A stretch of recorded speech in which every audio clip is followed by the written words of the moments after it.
You know what's interesting about Tim Walz? Why do you think Kamala Harris chose Tim Walz? Nobody knew who he was before. Why? That is interesting. The first day he's chosen, he raises the most amount of money than any other candidate in history. I think it's over $35 million he raised for the campaign within just a day of being selected to become the vice president. And now we know all this fraud's happening. How did Tim Walz, he used to be a high school football coach, he's not even from Minnesota, he's from Nebraska. How is he able to raise the most amount of money? Like and subscribe to the channel, hit the bell to get notifications anytime I go live or make a video. Ladies and gentlemen, get you one of these shirts, sugar, honey, iced tea. Let's get into this.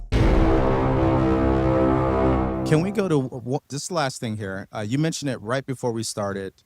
Blackline, correct? Yeah, Blackline. I want you to share it because I know we have some people watching that could benefit from this. Yeah, 1,000%. So, you know, after Charlie was killed, it was a crazy heightened sense of security that we all needed. Okay. Especially me, man. I mean, I literally was, when he died, I'm gonna keep it 100. When he got killed, they didn't find the guy.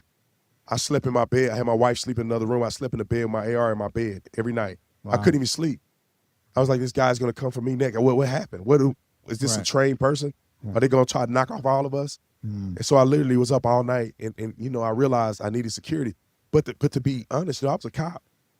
I feel like I could do work by myself. Right. But I realized it would be beneficial to have security.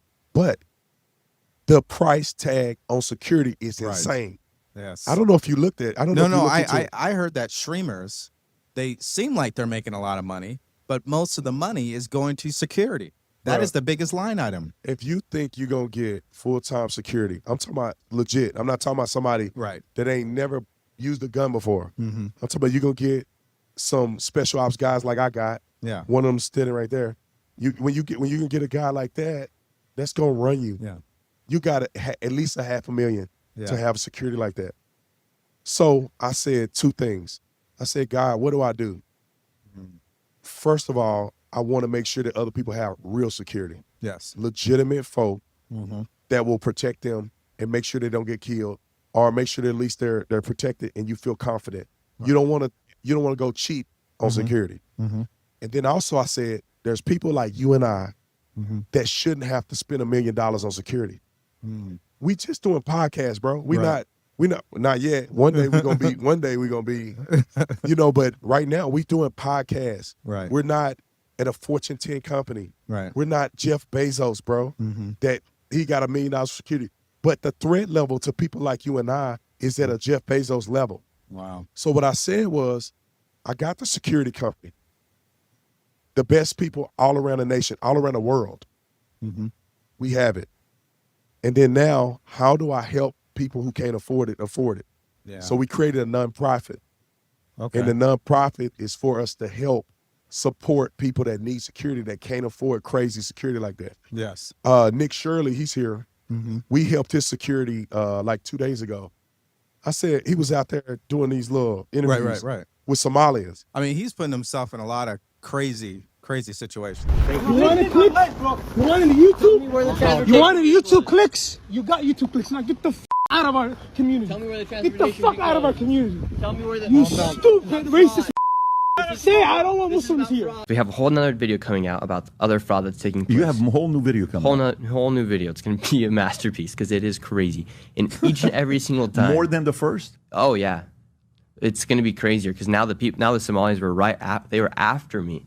Like they were coming and people were stopping in the middle of intersections, hopping out of their car, and I had to get security for this video, coming out just trying to literally attack me. I saw one of the videos that somebody tried to attack you and you try to protect your camera guy. Yeah. Is that still part one or is that part two? There's so much going on, I don't know. Got it. It is scary in the sense that like they came after me, they tried to debunk me, but they couldn't. And so then they came after my family, they doxed my house. Right now I have security with my mom all at 24/7, and I have to roll with security, and it's not what I wanted. Oh my God, that's sad, bro. And it's just because you expose fraud. Like, isn't that something everyone should be celebrating? On the ladder, is there anyone coming to support you that's like trying to offer you more security or wants you to keep going and continue exposing these people? Yeah, a lot of people have reached out. For instance, named Officer Tatum. He actually started he has a security company. He has like a nonprofit side where people can donate. And so I have received donations that go that I can only use for security. So I have to use it. And so that's been great because security is not cheap. No. Right. It's Oh, thousands of dollars a day. Yeah. And I don't make that much money as a YouTuber. You know what's interesting about Tim Walz? Why do you think Kamala Harris chose Tim Walz? Nobody knew who he was before. Why? That is interesting. The first day he's chosen, he raises the most amount of money than any other candidate in history. I think it's over $35 million he raised for the campaign within just a day of being selected to become the vice president. And now we know all this fraud's happening. How did Tim Walz, he used to be a high school football coach. He's not even from Minnesota. He's from Nebraska. How was he able to raise the most amount of money? That's great. Do you think the Somalians were funding it? 100%. It had to be some sort of fraud. Nick Shirley, he's here. We helped his security like 2 days ago. I said he was out there doing these little interviews Right. with Somalians. I mean, he's putting himself in a lot of crazy situations. Do they want to kill you Yeah. because you're exposing them and then you're giving them access to touch you, right? Right. They gonna stab you or something. Right. I said, bro, you can't do this event without security. Yeah. But you know, that's a lot to ask for him to turn around security like this. He don't even know where to go. I said, There look, it is. Blackline got you. We called up, we got him I think we got some special force guys that next morning, less than 24-hour turnaround. Wow. And then I said, you know what? We'll use the fund to support what you can't afford. Yeah. He said, look, I can afford this amount. We covered the rest of it with the Guardian Fund. Yeah. It's called a Blackline Guardian Fund. So that's why I started it, man. I said, and you know, I need help from people that are, you know, that want to donate. Right. Donate to the cause. That I don't take nothing from the organization. I don't need that stuff. What we do is, if a person, just say an influencer like you, Yeah. we'll create a fund just for you, Okay. where people can earmark whether they want to fund and support Devory. Like so even their followers can. your followers. Right. So if you got online and you needed security, and it don't have to be 100, like it don't have to be full time. Yeah. You may not need full time, Right. but when you travel, you may want somebody to travel with you or somebody to pick you up. You may want a driver. Yeah. Somebody just escort you to an event, and then you out. You don't have to keep them people forever. Right. Millions of dollars. Right. You can just do it hourly. Wow. Or when you're gone somewhere, you want somebody to watch over your wife while you're gone. Yeah. Have somebody at the house. You say, look, I need 6 hours. Or I need 24 hours just one day while I'm gone. Yeah. And so all that augmentation is what we do through Blackline. Also, a threat assessment. A lot of people may not know that they're under threat. Or they may think they're under threat and it's really not that much of a threat. Yeah. So we do threat assessment and we Okay. do a home threat assessment. So all of this is because what I got, and I realize how much it costs, Yeah. right? I mean, thousands of dollars to do a home assessment, and then thousands of dollars to fix your house. Wow. $26,000 is what it cost me to fix up the security in my house, and I got good security, Right. but I needed more. I needed, the technology so people can't break into my system and do all that other stuff Yes. because of the threat that we're under. But what I say is that Blackline is our security company. Blackline Guardian Fund is the Guardian Fund Okay. that we use for schools. There's some schools that can't afford to have security. Schools, Wow. people like you and I, and other people who can't afford it. Yeah. And we want to support them in that. But our Blackline we support people, and we got an NDA for certain big time people. They don't want us to say their name, but we do support people who are ambassadors. We have another a person who is potentially going to be an ambassador that we had talked to more recently. Famous rap artists. I mean, we support with legitimate security.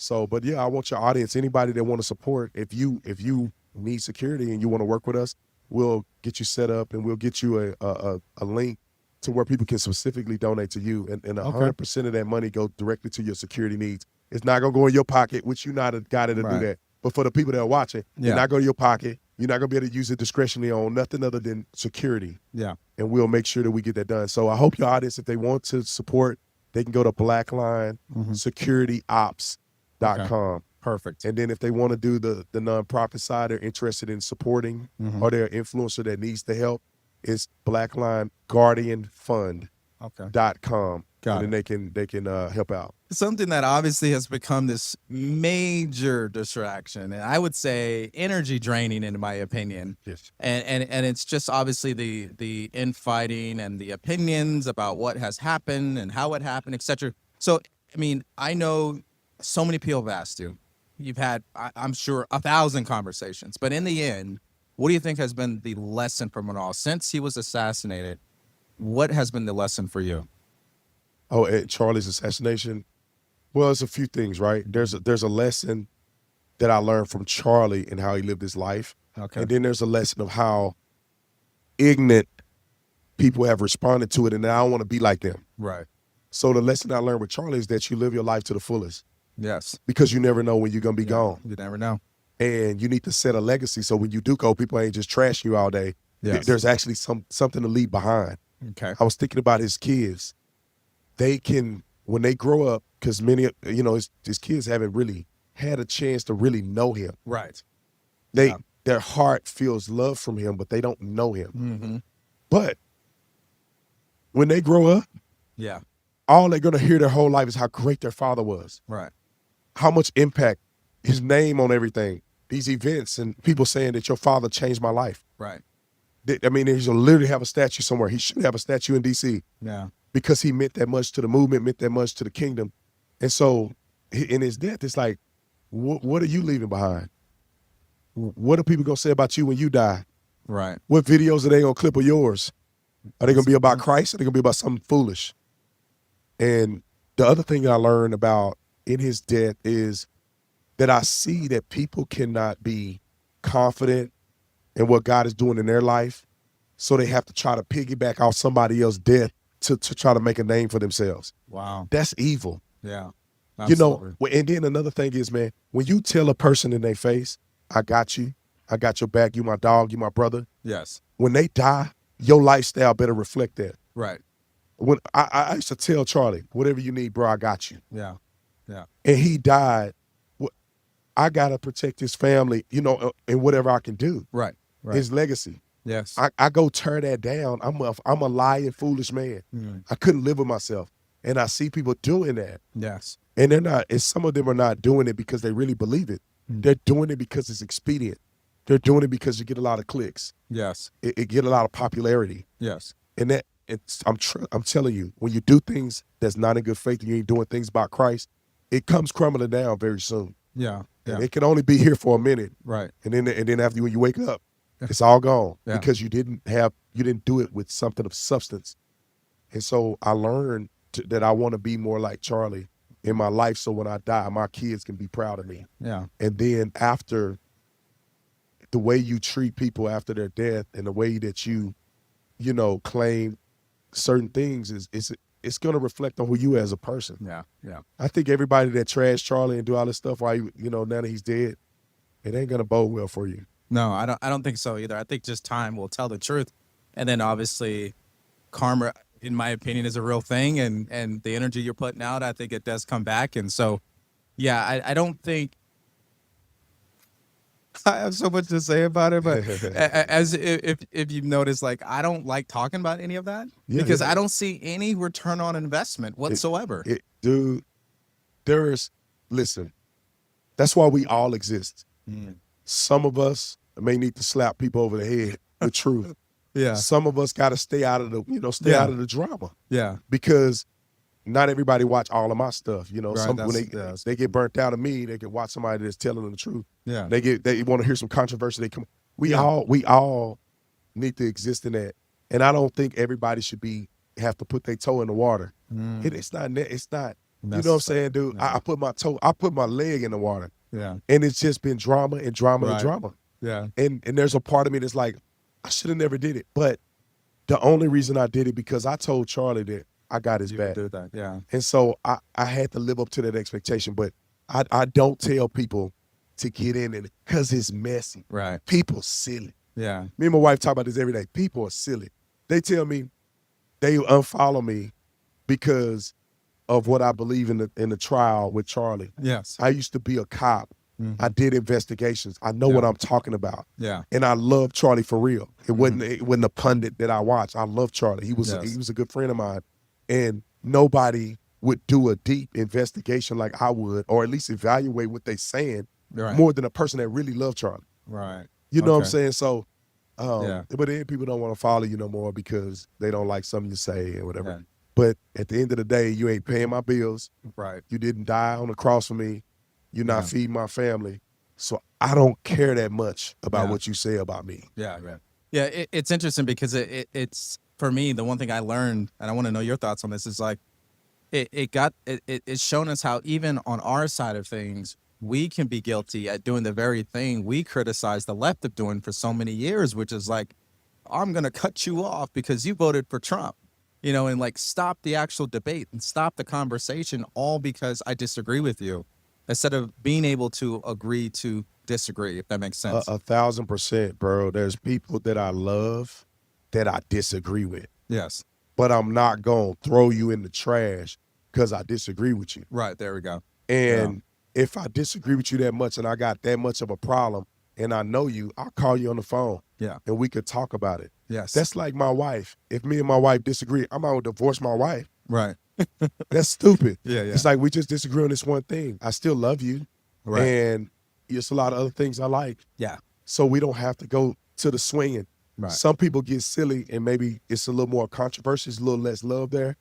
But at the end of the day, you know, I think that we have seen a lot of leftist mentality. Yes. In Charlie Kirk's death. Yeah. The talking about I'm gonna unfollow you type stuff. And then I'll tell you this. If people who talked about Turning Point, that talked about Charlie, lied about Charlie, all that, if they were leftists, right, what would we say? Right. We'll be, Yeah. I'm telling you, God is my witness. God is my witness. If a leftist had fixed his or her mouth Yeah. to say that Erica Kirk has something to do with Charlie's death, Right. we would be eating them alive. Right. If somebody said that Turning Point USA had something to do with Charlie Kirk's death and they were on the left, Yeah. we'll be eating them alive. Mm-hmm. So it's almost silly that when things happen on our side, a lot of people turn a blind eye to it and they wouldn't do that on the left. That's Right. what the left does. Right. On their side, they cutting up and doing all that stuff and they turn a blind eye to it. Right. And we look at it like, y'all not gonna call that out? Right. That's crazy. Yeah. But they keep, you know, we did the same thing. So, you know, I've noticed that now that it's like, it's not right and left anymore. Mm. It's good and evil. Brandon, I mean, this has been phenomenal. I really appreciate you. You my dog, man. To taking the time out today. I can't wait to do an interview with you, man. Like, we gotta do one on my podcast. Of course. Man. I'll say this before I end this. I appreciate you, brother. You are a real one. I appreciate it. I'm telling y'all, everybody watching this, there's not a lot of people that put God first and that's a real person on and off the court. Mm. And you a real one, and your beautiful wife. Thank you. Y'all are real people, bro. And that's why I love you, man. You can ask me to fly in the middle of the night to come on a podcast for 30 seconds. I appreciate that. I'll bring all these guys with me, and I'll come down anytime you need it because you're a real guy, man. And I love you, and I appreciate you, brother. Thank you so much. God bless you, brother.